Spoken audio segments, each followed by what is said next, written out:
Perusahaan media milik Presiden Amerika Serikat Donald Trump, Trump Media Technology Group, TMTG, kembali menghadapi tekanan keuangan.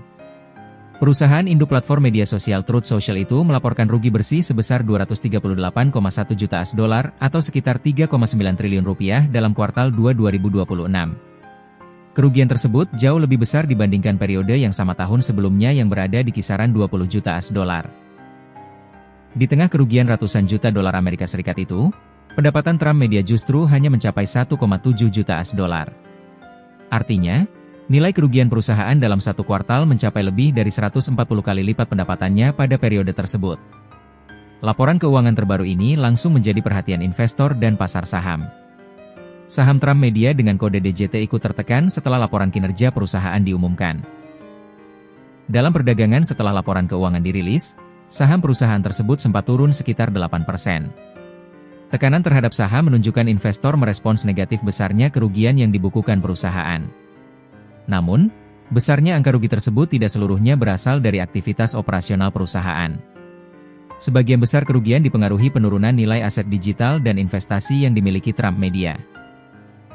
Perusahaan mencatat kerugian belum terrealisasi dari aset digital sekitar 190,4 juta $. Kerugian tersebut merupakan penurunan nilai aset yang tercatat dalam laporan keuangan, sehingga tidak seluruhnya berarti perusahaan mengeluarkan uang tunai sebesar nilai tersebut. Meski demikian, dampaknya tetap besar terhadap laporan laba rugi perusahaan. Trump Media sebelumnya memang agresif melakukan diversifikasi bisnis.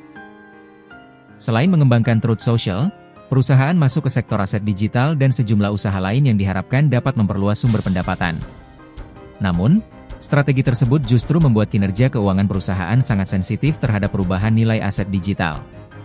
Ketika harga aset digital mengalami tekanan, nilai aset yang dimiliki perusahaan ikut turun dan memberikan dampak besar terhadap laporan keuangan. Dalam laporan kuartal 2 2026, Trump Media mencatat pendapatan 1,7 juta $. Pendapatan tersebut sebenarnya meningkat sekitar 89% dibandingkan pendapatan pada periode yang sama tahun sebelumnya. Namun, peningkatan pendapatan tersebut belum mampu menutup besarnya kerugian yang dibukukan perusahaan. Kondisi ini menjadi salah satu persoalan utama Trump Media. Perusahaan memiliki aset yang besar, tetapi bisnis inti medianya belum menghasilkan pendapatan dalam skala yang mampu menandingi kerugian investasi dan biaya perusahaan. Laporan keuangan menunjukkan total aset Trump Media mencapai sekitar 2 miliar $, pada akhir Juni 2026. Perusahaan juga memiliki sekitar 400 juta $, dalam bentuk kas dan investasi jangka pendek. Selain itu, Trump Media memiliki aset terkait Bitcoin dan aset digital lainnya dengan nilai yang signifikan.